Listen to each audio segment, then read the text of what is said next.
ऐसे कि उस हरि को कभी मत भूलिए, क्योंकि आज तो लगता है कि रुपया है तो सब है, रुपया नहीं तो कुछ नहीं। क्योंकि जब रुपया होता है तो समाज वाले तभी पूछते हैं, जो गरीब होता है तो उसे नहीं पूछते। पर बताइए, दुनिया वालों से अपनी पूछ कराना चाहते हैं या उस परमात्मा से? यहाँ तो खूब पूछ करा लेंगे, इतनी बड़ी पूछ हो जाएगी कि पूछिए मत। लेकिन जब उस दरबार में पहुंचेंगे, उसकी अदालत में पहुंचेंगे, तो ये सर उठा के नहीं बोल पाएंगे, ये सर झुका देंगे। अगर चाहते हैं कि जैसे हम यहाँ छाती तान के चलते हैं, सर उठा के चलते हैं, तो ये तो सब गिरगिट की तरह है। कब दुनिया रंग बदल दे कोई ठिकाना नहीं। दुनिया के छोड़ो, घर वाले कब रंग बदल दे उनका पता नहीं। इसीलिए अगर रंग चढ़ाना है तो उस रंगीले का रंग चढ़ाओ, उस चित चोर को अपने चित्त में चढ़ाओ। माया को तो सब कोई भजता है, माया को सब कोई भजे, माधव भजे न कोई। माया को सब कोई भजे, माधव भजे न कोई। जेकरा पे माधव भजे ते माया चेरी हो। अरे माया को भजते हैं, और माया के पुजारी तो वही माधव है। माँ माने माया, धव माने स्वामी, जो माया का स्वामी है। पर आइए, ये कथा जो माधव वाली है वो कल सुनाऊंगी। आज प्रसंग इतने हैं कि वो पहले पूर्ण हो जाए, क्योंकि आज हमारे बिहारी जी का दर्शन भी होना है। उनके पहले जो पूर्व में जितने अवतार हैं उनकी कथाएं सुनना है। कल आप सभी लोगों ने कथा सुनी। किसी को याद है कि फिर होमवर्क, बच्चों को तो कहते कि होमवर्क करके जाओ, आप ही पूरा करके नहीं आते। कथा को यहाँ से सुने, यहाँ से निकाले, तब वो कथा काम नहीं आएगी। यहाँ बस बैठे बैठे हमारा मुंह ही देखते रहते हो कि कुछ सुनते हैं। हमारे मुंह देखने से भगवान नहीं मिलेंगे, इन कानों को खोलना पड़ेगा, दिमाग की बत्ती जलानी पड़ेगी, तब भगवान मिलेंगे। अगर पड़ोसन की बुराई हो रही हो ना, उनके घर में अपनी बुराई हो रही हो, तो इतने बड़े बड़े कान हो जाएंगे। रोटी बना के छोड़ के जाएगी, ये मेरी बुराई कर रही है। पर यहाँ तो इतना बड़ा माइक लगा है, इतनी साउंड सर्विस है कि आपको कान लगाने की जरूरत ही नहीं है। कान बंद भी होंगे तो भी खुल जाएंगे। इसीलिए जितने दिन, 3 दिन तो निकल ही चुके हैं, 4 दिन बचे हैं, उतनी कथा सुन ले।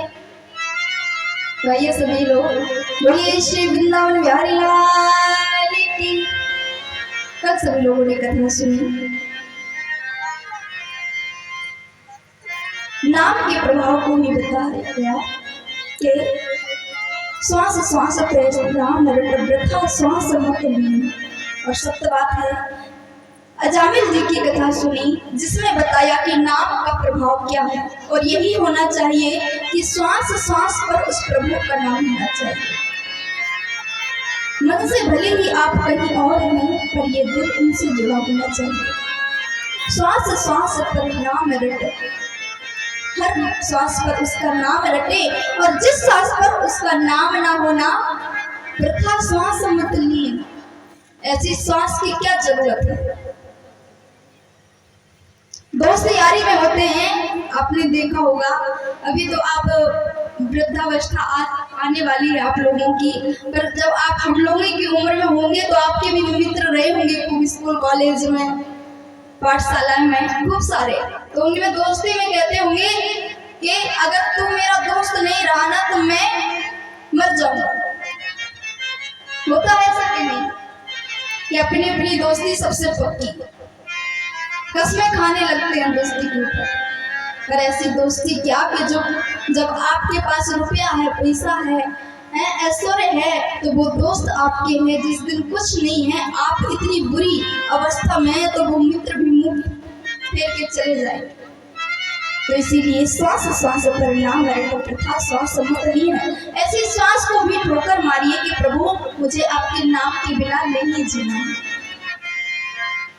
और कल पूर्व में आपने सुना कथा के प्रारंभ में ही कि सुखदेव जी महाराज ने महाराज परीक्षित को कथा श्रवण कराई। उसके पूर्व में जो नियम बताया, जिता समो जिता श्वासो जित संगो जितेंद्रिया, अर्थात आसन को जीतो, श्वास पर नियंत्रण रखो। और सबसे बड़ी बात जो इस श्लोक में बताई गई कि जित संगो, अर्थात संग अच्छा करिए।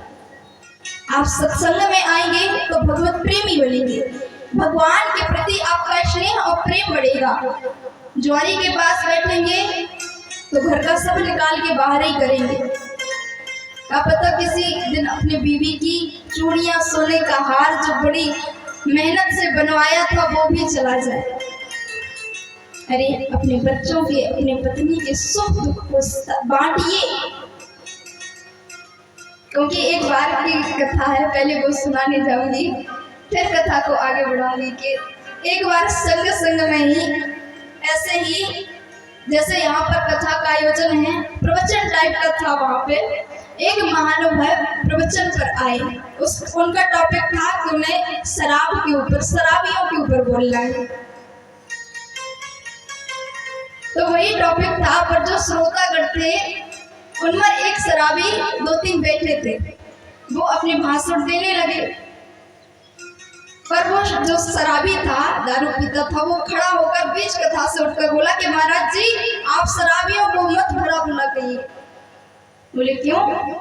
एक भी तो खूबी नहीं होती। बोले मैं आपको पूरी खूबी बताता हूँ कि देखिए कितनी खूबी होगी।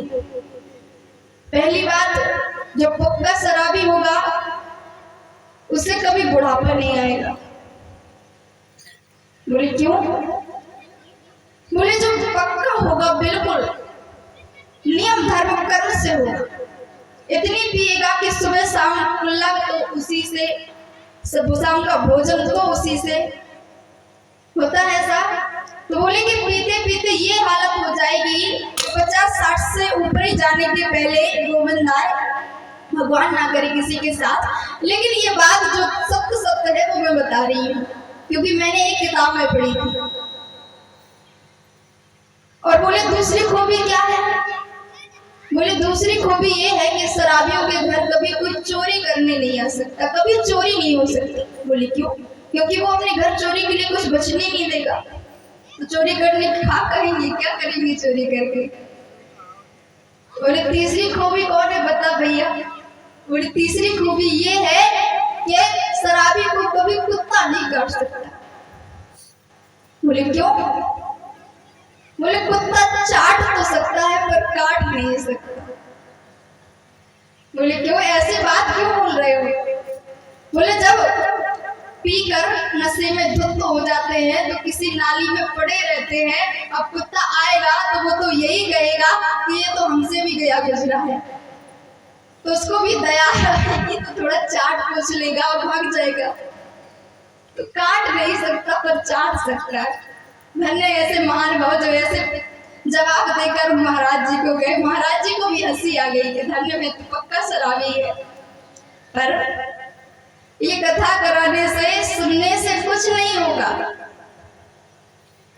पहले दिन से बताया है कि कथा है तो वही रामकृष्ण की, कुछ अलग से नहीं है।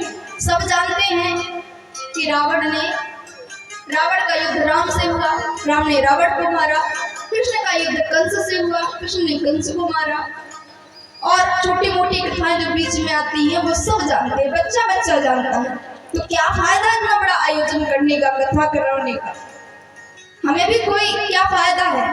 अरे वही रामायण की कथा जो है उठा के चौपाई आपको सुनाएंगे, सीधी कथा सुना के चले जाएंगे। लेकिन नहीं, कथा के माध्यम से ये नहीं है कि केवल समय पास करना है, मनोरंजन कराना है।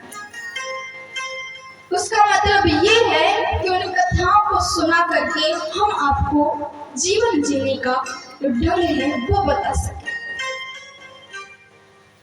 क्योंकि जब श्री राम, एक बार रामायण में कथा आती है कि एक बार एक कोई बूढ़े बाबा जी थे, वो उनको बाहर जाना था तो ट्रेन आ रही थी। ट्रेन के इंतजार में स्टेशन पर बैठे हैं। ट्रेन आने में समय है तो बूढ़े थे ही, जानते हैं कि बूढ़े बाबा का मन रामायण से और ग्रंथों से बहुत जुड़ा होता है, तो वो अपनी रामायण अपने साथ में लेकर चलते थे। छोटा गुटका उसी को साथ में लिए थे। थोड़ा समय लग रहा है ट्रेन आने में, तो अपनी रामायण निकाली और पाठ करने लगी। तभी वहीं पर एक पढ़े लिखे बढ़िया नए पति पत्नी आए। दोनों आए, देखकर हंसने लगे। पूरी दुनिया कहाँ की कहाँ चली गई, एक से एक अच्छी मैगजीन चल रही है, किताबें हैं कि बढ़िया चुटकुले हैं, ये वही रामायण में एक्टिंग। बेचारे उन दादाजी ने सुन लिया, चुप हो गए। ट्रेन आई, सब यात्री बैठे, ट्रेन चल दी। थोड़ी आगे पहुंची, जो वो पति पत्नी थे उसमें से जो पति था उसने अचानक से ट्रेन की चेन खींची। ट्रेन की चेन खींची। सभी लोग जानते हैं कि ऐसे ट्रेन नहीं रोक सकते, बड़ा जुर्माना लगता है। सबने कहा कि भैया तूने ट्रेन क्यों रोकी? रोने लगा, बोले भैया मैं क्या करूं, मुझे याद ही नहीं रहा, मेरी पत्नी तो स्टेशन पर ही रह गई। तब वो बूढ़े बाबा आगे आए और उस लड़के को समझाकर बोले कि बेटा तो मुझे कह रहा था कि मैं उस रामायण में अटका रहता हूँ, नई मैगजीन चल रही है, ये वो दुनिया भर का बताया, लेकिन बेटा अगर तूने रामायण का पाठ किया होता, पढ़ा होता तूने रामायण को, तो तुझे पता होता कि जब श्री राम बन के लिए निकले तो सिर चढ़ाए चढ़े रघुराई। पहले माँ सीता को नाव पे बिठाया, फिर अपने अनुज भैया लक्ष्मण के साथ नाव पर बैठ के गंगा पार की। तुमने पढ़ा होता तो तुम्हें पता होता। ये कोई मनोरंजन की चीज नहीं है। रामायण तो वो है जो हमें जीने के तरीके बताती है कि जीना कैसे चाहिए। अरे भाई भाई में प्रेम को कैसा हो। रामायण तो मानस ऐसी कथा है कि अगर कहने लगो तो मन इतना गदगद हो जाता है, लेकिन श्रीमद् भागवत तो वो है कि जो मृत्यु के भय को भी मिटाने वाली है, मोक्ष को देने वाली है। ऐसी मंगलमयी पावन में कथा की चर्चा हम सभी लोग कर रहे हैं। तो आइए प्रश्न पर आते हैं। कल की कथा में श्रवण किया तो उसी नाम का आधार जो अजामिल ने पकड़ा, अंत में उसे मोक्ष प्राप्त हुआ, वैसे ही नाम को हम पकड़े। कोई जरूरी नहीं है सुबह 4-5 बजे से जाके घंटी आ जाओ, कोई जरूरी नहीं। स्वस्थ रहे, मस्त रहे। जब स्वस्थ होंगे तभी भजन कर पाएंगे। जब मन प्रसन्न हो तो भजन करें, जबरदस्ती नहीं कि मन नहीं लग रहा है फिर भी अड़े बैठे। प्रेम का भूखना हमें प्रेम ही एक सार है, प्रेम से उसको भजिए। तो आइए सुखदेव जी महाराज परीक्षित को